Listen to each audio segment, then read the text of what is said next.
یو سړی راغی ما ته وی چې ښځې نه ډېر تنګ یم. نو ما ورته وی چې داسې سړی راته وښایه چې ته نه یې تنګ. تاسو ښځې شته که ټول لونډان یې؟ ته چې ښځې نه تنګ یې داسې سړی راته وښایه چې ته نه یې تنګ. څه چل دی پې؟ ویل بس نغری ته به ناسته یو منډې به کي چې هله خېټه کې مې درد شو. ټوپونه به وایي اوړي راوړي به. څه چل وکړم ښځې؟ ویل بس دلته مې علاج نه کېږي مور کره ځم. ویل هفته کې 5 ورځې مور کره یي او 2 ورځې چې دلته تېرې کړي بیا خېټه کې درد شي. اریان یم چې وکړم ورسره څه مور کره سمه دمه یو چې ما کره راشي خېټه کې درد شي. نو مالتا قرآن ویلی دی؟ ویلی خو مې دی خو په معنو مې نه دی ویلی. مال الله وی ان کیدکن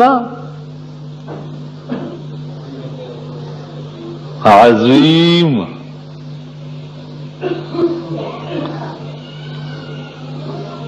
الله وی د ښځو مکر دا ډېر لوی، دومره لوی مکر او فریب لکه د ښځو چې دی پناه په خدای. ما وی رکاوټ پکې څه دی؟ ولې نه راځي؟ وی جی نور رکاوټ نشته خو دا ښځې دومره لرې لاړې چې دا به ستاسو هغه پلاران د قبرونو نه او نیکونه روزي دا رړی ګډې به تاسو بیا په کور کې کېننوئ.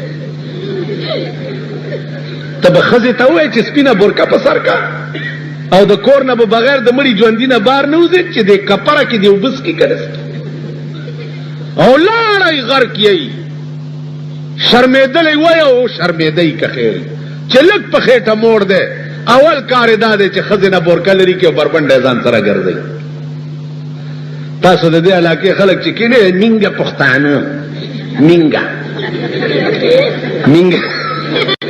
کېنې هغه ورځ ما ته چا خط رالیږلی وی پښتنو پسې بد مه وایه کلي کار به دې خراب شي. تاسو پوه شوئ؟ پښتنو پسې بد مه وایه. پښتنو پسې بد نه وایم په غربي مو لګي. د پښتنو حال خو مو ګوره چې پښتنو نه جوړ څه شو. پښتون خو هغه قوم چې د پښتون ښځې ته به چا کاږه وکته د هغه سر به یې د ګولۍ نشانه کول. پښتانه داسې وو که نه وو؟ نن د پښتنو حال وګوره. راشئ مونږ سره په پېښور کې د شپې په 1 بجه وګورئ د سړو نه ښځې د سینما نه ډېرې روزي. سړو نه ښځې بازار کې وګورئ کوچی بازار وګورئ. دا وخت صدر کې صدر روډ وګورئ میړی موټر کې ناستي لکه د چپړاسي او ښځه په دوکانونو ګرځي. وایي په ایمان نم لیدلی دي؟ ما وی غار خلکو ته والله کم پرېږدم چې تر څو زما دا ژبه په دې خوله کې چلیږي او ما تاسو پرېښوئ نو زه به د سړي زوی دی. اوبه کوئ څه به وکئ؟ موت کا ایک دن معین ہے، موت کا ایک دل معین ہے، نیند کیوں راتوں بر نہیں آتی.